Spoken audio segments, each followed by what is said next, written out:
সুপ্রিয় দর্শক, আজকে যে বিষয় নিয়ে আমি ভিডিওটি বানাচ্ছি এটি একটি আইনি বিষয়। সাম্প্রতিক সময়ে জামাতের যেই আইনজীবী শিশির মনির একটি প্রশ্ন উত্থাপিত করেছে। 23 ঘন্টা আগে তার দেওয়া একটি স্ট্যাটাস আমি পড়ছি, সরাসরি আমি প্রসঙ্গে যাচ্ছি। সেটি হচ্ছে যে বৈধতার মূল উৎস 106 অনুচ্ছেদ নয়। বৈধতা বলতে এখানে যে বর্তমানে দখলদার বাহিনী ইউনুস রয়েছে তাদের বৈধতার কথা বলা হচ্ছে। জনগণের ইচ্ছায় চরম বহিঃপ্রকাশই বৈধতার একমাত্র উৎস। এটি বুঝতে না পারলে ভুল করবেন, একদিন অনুশোচনা করবেন, আশা করি ইগো থেকে বের হয়ে আসবেন। শিশিরের এই স্ট্যাটাস আমি আগ্রহ ভরে বিবেচনা করেছি। আমার কাছে মনে হয়েছে সাধারণ মানুষের জন্য কিছু বিষয় সরাসরি জানানো প্রয়োজন।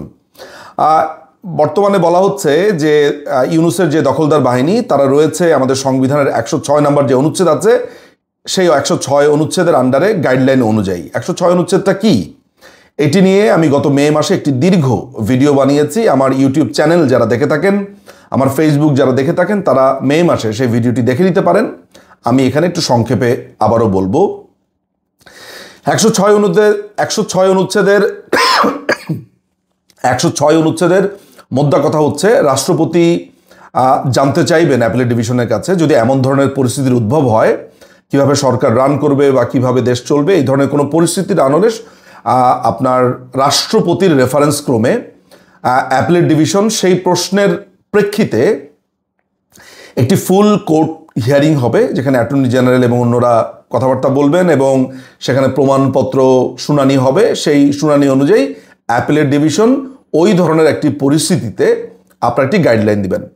আপনারা এটা জেনে থাকবেন যে আমি দীর্ঘ সময় ধরে বলে এসেছি যে ইউনুসের যে এই সরকার, তারা যেটিকে সরকার বলছে এটি একটি দখলদার বাহিনী, অসাংবিধানিক এবং অবৈধ। আমি বারবারই বলে আসছি, কারণ বাংলাদেশের সংবিধানে অন্তর্বর্তীকালীন সরকার বা যেটাকে আপনারা ইন্টারিম গভর্নমেন্ট বলছেন এই ধরনের কোনো প্রভিশন নেই। No means no. এই যে আমার কাছে সংবিধানটা আছে, এখানে খুঁজে দেখবেন এই ধরনের কোনো প্রভিশন এখানে নেই।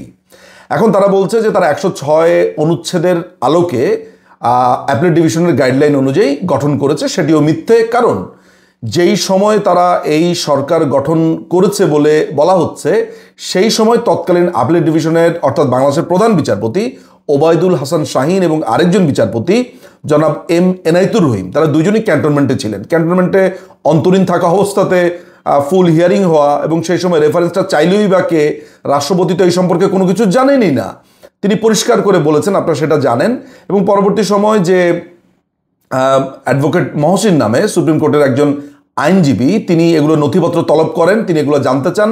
আপনারা খুব ভালো করেই জানেন যে তার নথিপত্র তলব করা কোনো কিছুই অ্যাপিলেট ডিভিশন বা কোর্ট সেগুলো দেখাতে পারেনি।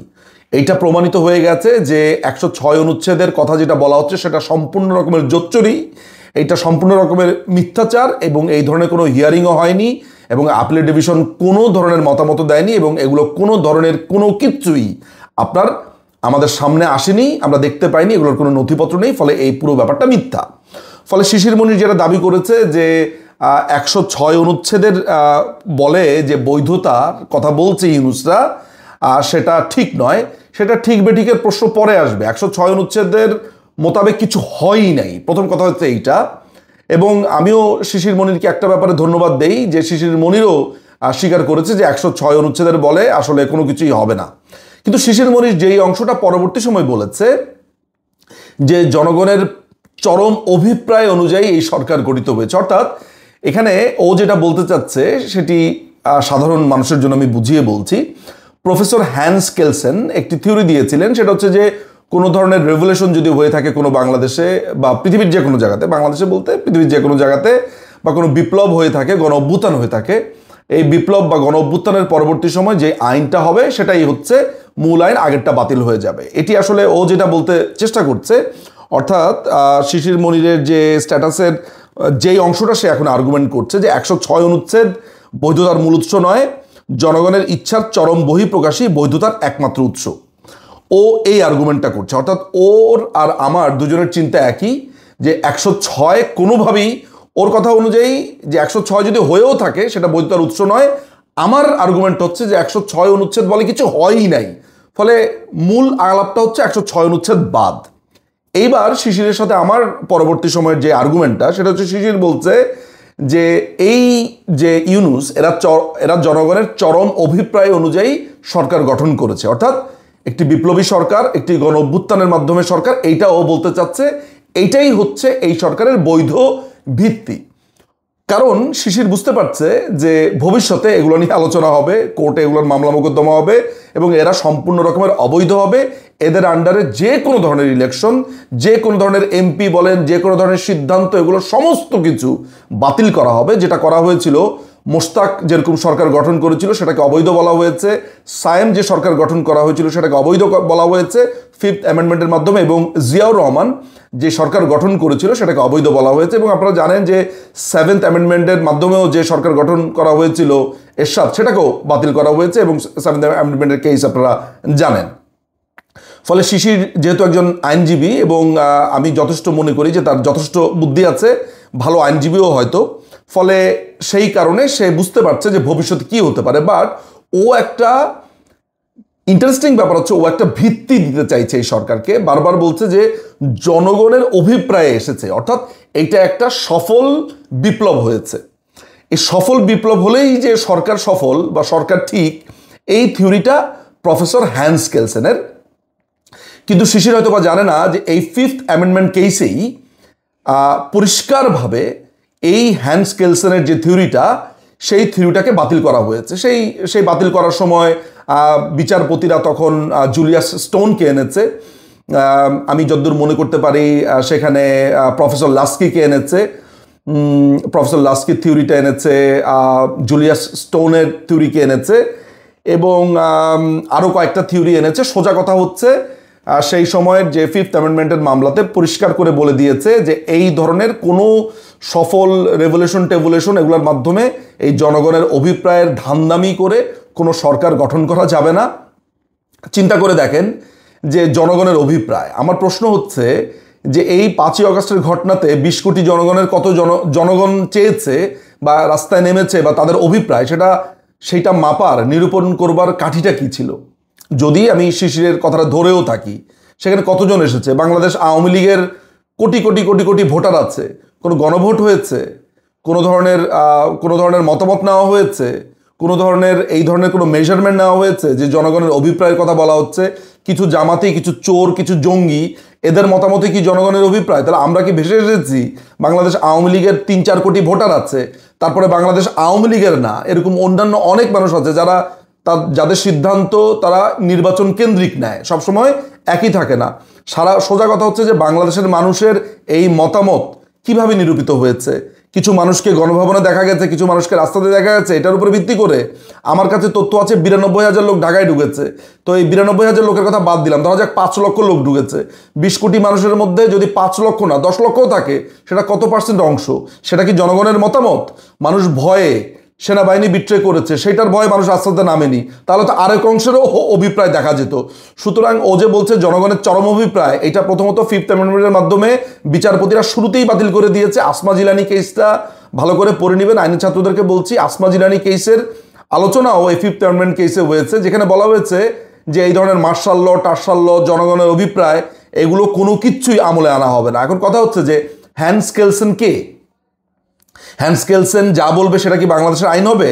হ্যান্স কেলসেন নিজে তার একটি আর্টিকেলে পরিষ্কার করে 1964 বা 65-এর একটি আর্টিকেলে পরিষ্কার করে বলেছে যে আমি একটি থিওরি দিয়েছি, এইটা বিচারপতিরা মানবে এটা তো আমি বলি নেই, এটা আমার একটা থিওরি।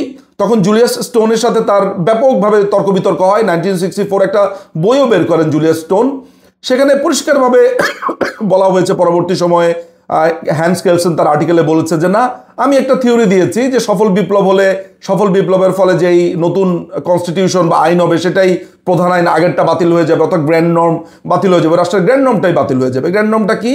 যেই ঘটনার মাধ্যমে বাংলাদেশ বা একটি রাষ্ট্রের আইন উচ্চারিত হয়। তো বাংলাদেশ রাষ্ট্রের গ্র্যান্ড নর্মটা কি? বাংলাদেশ রাষ্ট্রের গ্র্যান্ড নর্ম হচ্ছে মুক্তিযুদ্ধ। তো মুক্তিযুদ্ধ বাতিল হয়ে যাবে নতুন কোনো রেভলিউশন হলে?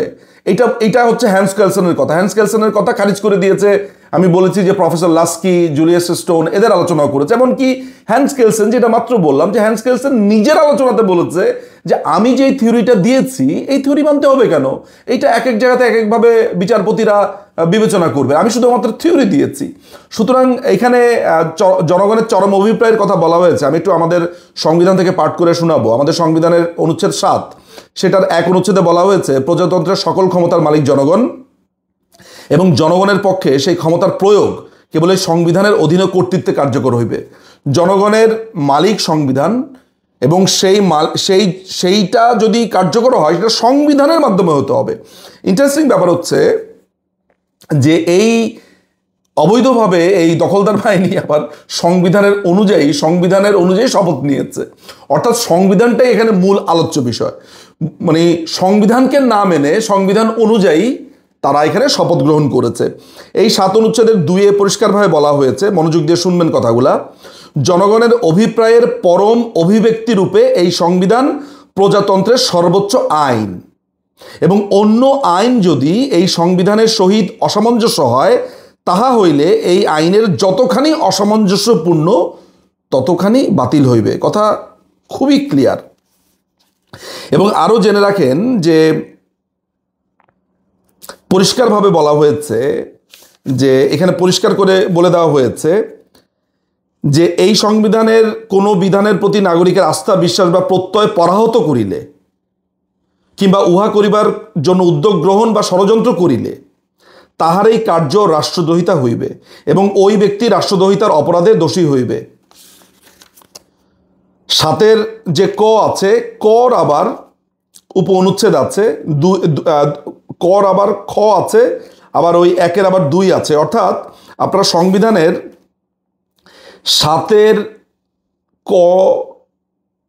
খ 2 আবার কতে আপনারা পড়বেন, কোনো কার্য করিতে সহযোগিতা করিলে, অর্থাৎ কোনো অবৈধভাবে যদি এই যে অবৈধ দখলদার বাহিনী ক্ষমতা দখল করেছে এদের কোনো কার্য করিতে যারা সহযোগিতা করবে এরাও, বা উস্কানি প্রদান করবে, এরাও কিন্তু রাষ্ট্রদ্রোহিতার অপরাধ করেছে।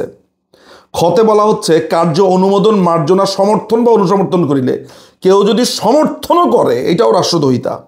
পরিষ্কার করে বলা আছে 7 খতে কি লেখা আছে, সংবিধানের 142 অনুচ্ছেদে যাহা কিছুই থাকুক না কেন, সেখানে গণভোটের কথা আছে, সংবিধানের প্রস্তাবনা প্রথম ভাগের সকল অনুচ্ছেদ, দ্বিতীয় ভাগের সকল অনুচ্ছেদ, নবম ক ভাগে বর্ণিত অনুচ্ছেদ সমূহের বিধানবলী সাপেক্ষে তৃতীয় ভাগের সকল অনুচ্ছেদ এবং একাদশ ভাগের 150 অনুচ্ছেদ সহ সংবিধানের অন্যান্য মৌলিক কাঠামো সংক্রান্ত অনুচ্ছেদ সমূহের বিধানবলী সংযোজন, পরিবর্তন, প্রতিস্থাপন, রহিতকরণ কিংবা অন্য কোনো পন্থায় সংশোধনের অযোগ্য হইবে। সুতরাং জিনিস কিন্তু একদম লক করা আছে। সংবিধানের কোনো রকমের যদি এই ধরনের কেউ দখল করে, ক্ষমতা দখল করে, অবৈধভাবে ক্ষমতা দখল করে, বলা আছে 7 কতে, এই সংবিধান বা ইহার কোনো অনুচ্ছেদ রদ, রহিত বা বাতিল বা স্থগিত করিলে কিংবা উহা করিবার জন্য উদ্যোগ গ্রহণ বা ষড়যন্ত্র করিলে কিংবা এই সংবিধান বা ইহার কোনো বিধানের প্রতি নাগরিকের আস্থা, বিশ্বাস ও প্রত্যয় পরাহত করিলে কিংবা উহা করিবার জন্য উদ্যোগ গ্রহণ, ষড়যন্ত্র করিলে তাহার এই কার্য রাষ্ট্রদ্রোহিতা হইবে এবং ওই ব্যক্তি রাষ্ট্রদ্রোহিতার অপরাধে দোষী হইবে। আগে আরেকবার বলেছি, এখন আরেকবার পরে শোনালাম। সুতরাং পরিষ্কার কথা, যারা বুঝলেন কিংবা যারা বুঝলেন না আরেকবার সামারি করি। সেটা হচ্ছে যে এই দখলদার বাহিনী বলছে তারা 106 অনুচ্ছেদের বদৌলতে সরকার গঠন করেছে, এটা পুরাটাই ভুয়া। 106 অনুচ্ছেদের বদলে তারা কিছুই করেনি, তারা জালিয়াতি করেছে। 106 অনুচ্ছেদের বদৌলতে এটা করতে গিয়ে সেখানে রাষ্ট্রপতি কোনো রেফারেন্স চায়নি, সেখানে বিচারপতিরা অন্তরীণ ছিল ক্যান্টনমেন্টে, কোনো ফুল হিয়ারিং হয়নি, অর্থাৎ কোনো কিচ্ছুই পালিত হয়নি। সুতরাং 106 শুরুতেই বাদ। এরপরে শিশির মনীষ উত্থাপন করেছে এটা জনগণের অভিপ্রায় রূপে এসেছে। তো জনগণের অভিপ্রায় রূপে আসলে আপনারা আলাদা সংবিধান করতেন, আলাদাভাবে একটা বলতেন যে এটা আমরা আলাদা রাষ্ট্র, বাংলাদেশ 2.0, আমরা আলাদা সংবিধান করলাম। তখন আমরা দেখতাম যে সংবিধান আমরা কেমনে অ্যাপ্লাই করি না করি সেটা আলাদা হিসাব। তা কি করেছেন আপনারা? এই সংবিধানের অনুযায়ী শপথ নিয়েছেন, এই সংবিধানকেই মেনেছেন, এই সংবিধান অনুযায়ী সমস্ত কিছু চলছে, সেনাপ্রধান বলেন, রাষ্ট্রপতি বলেন, সব কিছুই চলছে। সুতরাং এই গোজামিল কাকে বোঝান? আর শিশির মনির মাঝখান থেকে এখন বলছে 106 অনুচ্ছেদ না, এটা হচ্ছে জনগণের অভিপ্রায়। জনগণের অভিপ্রায় মানে জনগণের অভিপ্রায়। কালকে যদি আমি এরকম 5 লক্ষ লোক ঢাকায় এনে এগুলো লাত্তি মেরে এই যমুনা দখল করি, তখন আবার বলবেন এটা জনগণ, তখন আমি বলবো জনগণের অভিপ্রায়। হ্যাঁ, আবার আমাদেরকে যদি কেউ সরিয়ে দিয়ে আরেকবার 10 লক্ষ লোক আনে, আবার সেই 10 লক্ষের লোক যদি আরো 20 লক্ষ লোক আনে, এভাবে দিনের পর দিন খালি চরম অভিপ্রায় আসতে থাকবে। মানে বাংলাদেশে যদি কেউ ধরা যাক কালকে আমি 10 লক্ষ লোক নিয়ে যমুনা টমুনা দখল করে আবার আমি রাষ্ট্র ক্ষমতাতে অধিষ্ঠিত হলাম, আবার আমাকে ভাগা দিয়া আরো 20 লক্ষ লোক আসলো, আবার ওই তাকে ভাগা দিয়ে আরো 30 লক্ষ আসলো, আবার তাকে ভাগা দিয়ে আরো 50 লক্ষ আসলো, এইভাবে প্রতি মাসে 5 বার করে যদি জনগণের অভিপ্রায় যাচাই করতে হয়, একটা রাষ্ট্র এইভাবে চলে না। সুতরাং ওই হ্যান্স কেলসনের থিওরি, একজন প্রফেসর মানুষ, তিনি একটা আর্টিকেল লিখেছেন, এই অনুযায়ী রাষ্ট্র চলবে না। এইসব ওকালতি জিনিস বা এই ধরনের উল্টাপাল্টা বুঝ বন্ধ করার জন্য স্বনির্বন্ধ অনুরোধ জানাই। এবং আমি সাধারণ মানুষকে এটা বলছি, পরিষ্কারভাবে বলে দেই, যেটা সাধারণ মানুষ সহজে বুঝবে, এক লাইনে শেষ। ইউনূস যে সরকার গঠন করেছে এটা অবৈধ, অসাংবিধানিক, ও 7-এর ক খ এগুলোতে পড়বে, 7-এর কতেও পড়বে, খতেও পড়বে, অর্থাৎ 7 অনুচ্ছেদ যেটা আছে সেটার আন্ডারে উপনুচ্ছেদগুলোতে পড়বে। ও রাষ্ট্রদ্রোহিতার অপরাধ করেছে, যারা ওকে সাহায্য করেছে, যেসব সচিবরা, লোকেরা, ব্যক্তিরা, প্রত্যেককে এই বিচারের কাঠগড়াতে দাঁড় হবে একদিন। এটা হচ্ছে পরিষ্কার কথা, সংবিধান তাই বলেন সর্বোচ্চ শাস্তি মৃত্যুদণ্ড। পরিষ্কার করে জেনে রাখেন। এখন এই ওয়াকারুজ্জামান যা করছে, এরা যা করছে, এরা সহযোগিতা করছে তো এই অবৈধ এই ইন্টারিমকে, যেটা তারা নাম দিয়েছে ইন্টারিম, তাদের প্রত্যেকের বিচারই বাংলাদেশে হতে পারে। আচ্ছা, দ্বিতীয়ত 106 অনুচ্ছেদ এখানে কোনো ধরনের কার্যকর না, কারণ 106 অনুচ্ছেদ অনুযায়ী কিছু হয় নাই। এই ইউনূসের আন্ডারে যদি কোনো ধরনের ইলেকশন হয়, সেই ইলেকশনে যদি সরকার গঠন হয় নতুন করে, সেটাও অবৈধ। বাংলাদেশে এই মুহূর্তে মাননীয় প্রধানমন্ত্রী শেখ হাসিনা, এখনো প্রধানমন্ত্রী শেখ হাসিনা, যে কিছুই বলেন না কেন, শেখ হাসিনা এখন পর্যন্ত প্রধানমন্ত্রী সংবিধান অনুযায়ী। এই সংবিধান চেঞ্জ করা, এই সংবিধানকে পরিমার্জন করা, পরিবর্তন করার কোনো সুযোগই নাই। একমাত্র সুযোগ হচ্ছে মাননীয় প্রধানমন্ত্রী যদি ক্ষমতা হস্তান্তর করে এবং আদালতে যে তত্ত্বাবধায়ক সরকারের প্রসিডিংস চলছে সেটা যদি তত্ত্বাবধায়ক সরকার ফেরত আসে, মাননীয় প্রধানমন্ত্রী তত্ত্বাবধায়ক সরকারের কাছে ক্ষমতা হস্তান্তর করলে, তখন সেই তত্ত্বাবধায়ক সরকার ইলেকশন করলে, তখন সেটা আপনার একটা ইলেকশন হতে পারে, তখন সেই সরকার ভ্যালিড হতে পারে। সেটা কোন সরকার আসবে সেটা তো আর আমরা এখন বলতে পারি না। ফলে এই হচ্ছে একমাত্র পথ, আদারওয়াইজ যা কিছু হবে সমস্ত কিছু অবৈধ। মোস্তাক এখানে এসে বসেছিল, যখন মোস্তাক ক্ষমতা দখল করেছে, সে এসে তার ভাষণে দেখবেন বলেছিল যে জনগণের ইচ্ছা অনুযায়ী আমরা এসেছি, আল্লাহর মর্জি মতো এসেছি। আল্লাহকেও ব্যবহার করে ধর্ম অবমাননা করেছে আর জনগণের কথা ব্যবহার করেছে। জনগণ তাকে ম্যান্ডেট দিয়েছিল, মোস্তাককে কবে ম্যান্ডেট দিয়েছিল, কবে ভোট হয়েছিল? সুতরাং এই কারণেই বাতিল হয়ে গিয়েছিল এবং এই বর্তমানে ইউনূস এইভাবে বাতিল হয়ে যাবে। আমার ধারণা আমার এই ভিডিওটার মাধ্যমে পরিষ্কারভাবে আপনারা বুঝতে পেরেছেন, এই যে জামাতের আইনজীবী মনির, শিশির মনির যা বলেছে, ও আইন না বোঝার ফলে হয়েছে। ছোট মানুষ কি বলতে কি বলে ফেলেছে, আইন তেমন একটা পড়াশোনাও নাই। ও একটু ভালোভাবে, যাতে আমি ওকে অনুরোধ করব, হ্যান্স কেলসন ভালোভাবে পড়বেন, স্টোন পড়বেন, প্রফেসর লাস্কি পড়বেন, ফিফথ অ্যামেন্ডমেন্ট পড়বেন, আসমা জিলানি পড়বেন, অ্যাটলিস্ট এগুলা পড়বেন। Basic structure of the constitution কি, কেশবানন্দ ভারতী কেস পড়বেন, মিনার্ভা মিলস কেসটা পড়বেন। হ্যাঁ, এইসব মামলা টামলা পড়ে একটু বোঝার চেষ্টা করবেন যে কোথায় আছেন। আন্তাজি পাবলিককে এইভাবে বিভ্রান্ত করবার কোনো কারণ আমি অন্তত পক্ষে দেখি না। অনেক ধন্যবাদ।